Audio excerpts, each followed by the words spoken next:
Nosotros somos el equipo 1 integrado por Diana Elisa Guajardo, Sofía Sánchez y Brenda Covarrubias. Nuestro tema es la obesidad.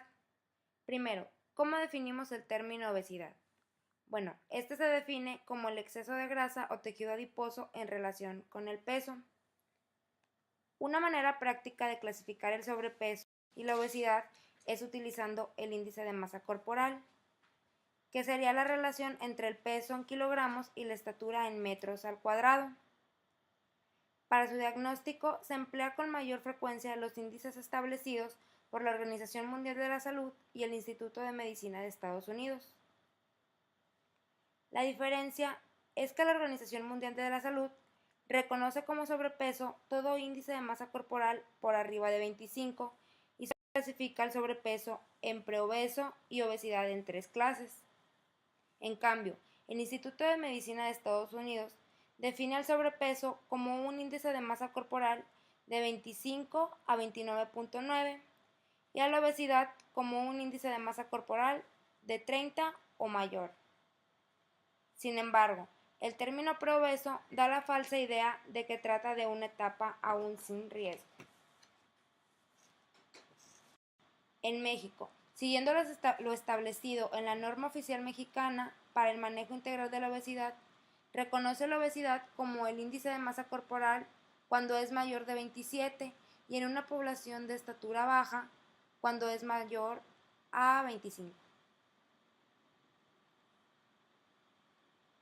Otra forma de clasificar la obesidad es según a su fenotipo. Primero encontramos a la obesidad tipo 1, que es el exceso de masa corporal o porcentaje de grasa independientemente del sitio de su acumulación. Está la obesidad tipo 2, que es el exceso de grasa subcutánea en el tronco y en el abdomen, y es la conocida como obesidad tipo androide o cuerpo de manzana. Está la obesidad tipo 3, que es el exceso de grasa que se encuentra en las vísceras, y la obesidad tipo 4, que es el exceso de grasa en la región glútea y femoral, es la conocida como ginecoide o cuerpo de pera. Bueno, y aquí vemos la diferencia entre el cuerpo de manzana o cuerpo de pera, que sería la grasa ginecoide y grasa androide. Existen diversos factores que van a causar obesidad. Entre ellos encontramos los factores genéticos. Bueno, existen diferentes factores genéticos involucrados en la susceptibilidad para ganar o perder grasa en respuesta a la dieta y actividad física. Ya sea por la carga genética o por un defecto de gen, la obesidad se puede o no presentar, dependiendo de las condiciones ambientales. Otro factor sería el de las células adiposas. Según diversos estudios, existen 3 periodos críticos en la génesis de estas células, que serían el último trimestre de gestación, los primeros 2 años de vida y la pubertad. Estas etapas se caracterizan por una hiperplasia predominante del tejido adiposo, que sería el aumento en el número de células. Durante los periodos intermedios y posteriores están las células. Durante los periodos intermedios y posteriores, estas células pudieran aumentar de tamaño, es decir, podrían sufrir hipertrofia si el balance energético es positivo. También se encuentran los factores del sistema nervioso central. Los mecanismos básicos que regulan el ingreso de energía o el acto de comer se localizan en el sistema nervioso central, específicamente en el encéfalo. El hipotálamo es el que regula el metabolismo al influir sobre la secreción hormonal. Debido a esto, cualquier tumor, inflamación o lesión puede causar obesidad. Están los factores metabólicos y endocrinos.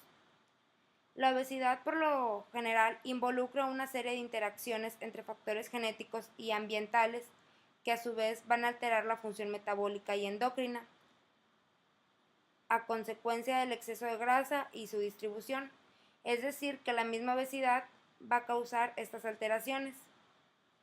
Algunas alteraciones metabólicas podrían ser la ineficiencia para degradar carbohidratos, ácidos grasos y aminoácidos, o el almacenar la energía adicional en forma de trigliceroles. Y entre las alteraciones endocrinas podría ser el hiperinsulinismo o el hipertiroidismo. Dentro de los factores también encontramos los factores nutricios. Se sabe que la obesidad es resultado de un desequilibrio entre la ingestión y el gasto de energía. También se sabe que la nutrición materna antes y durante el embarazo es un factor esencial para el individuo al nacer y en su vida adulta. Se cree que la desnutrición intrauterina produce en el recién nacido un bajo peso y lo predispone a sufrir obesidad al ser adulto. Otro factor que predispone a la obesidad en la etapa adulta es la nutrición durante la lactancia, la cual debe ser únicamente con leche materna hasta el cuarto mes. Otro factor sería el estilo de vida. Este se refiere a la menor actividad física, por lo general en gran número de trabajos, por los equipos automatizados, la disminución de tiempo o la inseguridad. Además, la vida acelerada nos induce a consumir alimentos fuera de casa y muy frecuentemente en establecimientos de comida rápida. Dentro de los factores psicológicos podemos encontrar la culpa, la depresión, la frustración, sentimientos de rechazo que en ocasiones van a precipitar la sobrealimentación. Y dentro de los factores sociales engloba la economía, la raza y el estilo de vida que se asocian con la obesidad. En la actualidad, los individuos con menor estatus económico presentan mayor obesidad, debido a que los alimentos con mayor aporte energético y menor valor nutricional suelen ser de menor costo y mayor accesibilidad.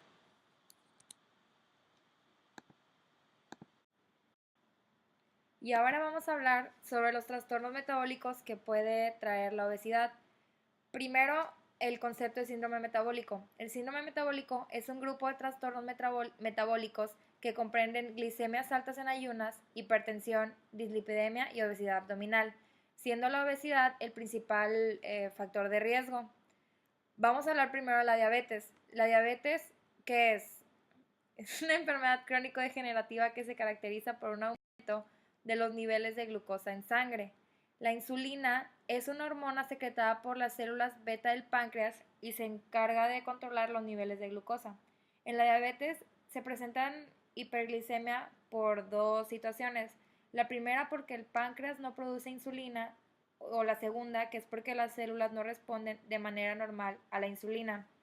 Hay dos tipos de diabetes, la diabetes tipo 1 y la tipo 2, pero la que nos interesa, que es porque es derivada de la obesidad, es la diabetes tipo 2.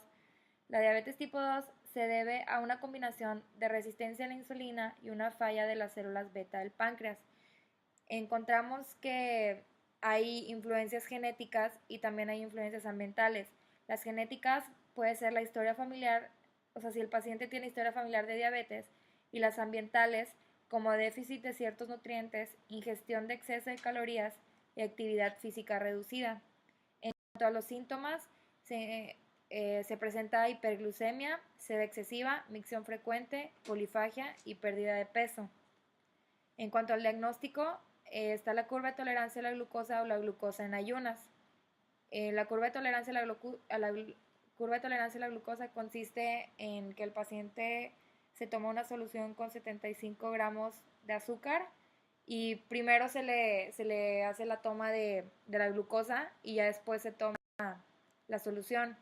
En ayunas la glucosa debe salir menor a 100 y postprandial debe ser menor a 160.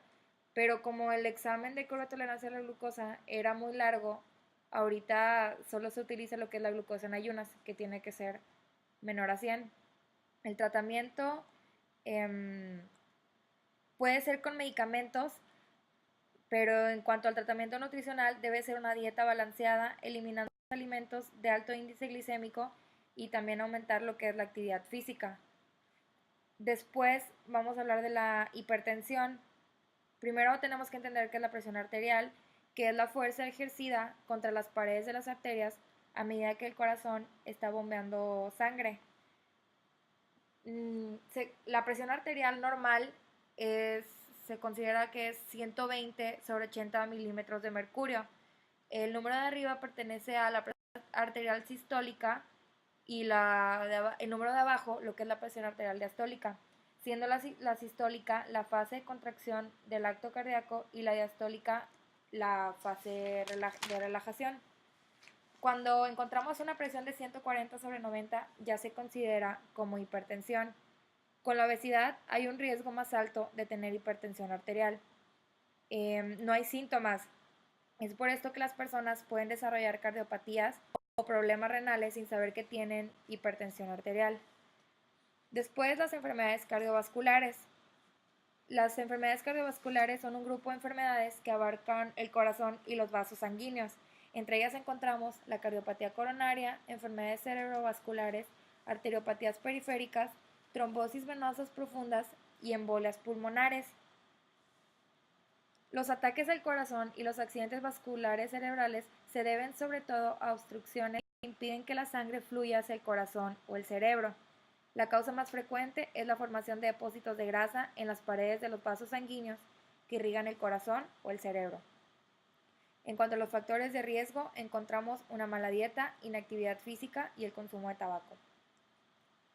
Después, la osteoartritis. La osteoartritis es conocida como artritis degenerativa o enfermedad articular degenerativa, que es la forma más predominante de artritis, siendo la obesidad un factor de riesgo para presentar esta enfermedad. Es una enfermedad articular crónica que implica la pérdida de cartílago articular que soporta peso habitualmente. La pérdida puede provocar dolor, inflamación, pérdida de movimiento y cambios en la forma de articulación y es provocada por uso excesivo de la articulación. También se dice que los obesos sextuplican las posibilidades de artrosis de rodilla comparados con individuos de peso promedio. Yeah. Sí, una. Bueno, ahora vamos a hablar de la arteriosclerosis. La arteriosclerosis es una enfermedad caracterizada por el desarrollo de múltiples lesiones locales llamadas placas de ateroma, que están localizadas en la pared interna de la arteria. Con este proceso, las arterias se debilitan y pueden llegar a una posible ruptura. Los principales lugares donde se forman son en el corazón, en el cerebro y las extremidades. La placa de ateroma se forma principalmente por un exceso de partículas de colesterol malo, también llamadas lipoproteínas de baja densidad. Este exceso causa que el colesterol se pegue en la capa interna arterial. Como acto de protección, una porción de glóbulos blancos, que serían los monocitos, llegan hasta donde se produjo la lesión y se adhieren a ella, convirtiéndose en macrófagos y formando células espumosas, las cuales forman una capa compuesta de macrófagos, colesterol y triglicéridos. Y así sucesivamente hasta que se forman muchas placas y reduciendo el diámetro de la arteria y limitando el paso de sangre.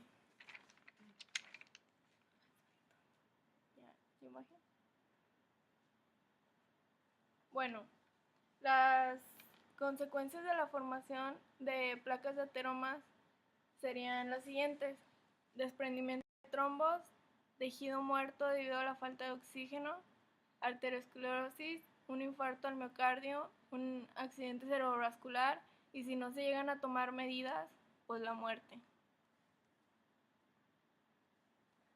Bueno, ahora vamos a hablar de las dislipidemias. Las dislipidemias son una serie de patologías caracterizadas por alteraciones en las concentraciones de lípidos en la sangre, compuestas por lipoproteínas circulantes. Una dislipidemia se detecta al medir los niveles de colesterol total en sangre, o sea, las HDL, las LDL y los triglicéridos. Las lipoproteínas llamadas buenas son las HDL, porque son las que captan partículas de colesterol. Bueno, y dentro de las dislipidemias están la hipercolesterolemia y la hipertrigliceridemia. La hipercolesterolemia es el principal factor causante de lesión arterial, ya que la mayor parte del colesterol es transportado por las lipoproteínas de baja densidad. Y la hipercolesterolemia es un trastorno hereditario común en la cual la concentración de las lipoproteínas de muy baja densidad y triglicéridos en el plasma sanguíneo es muy alta.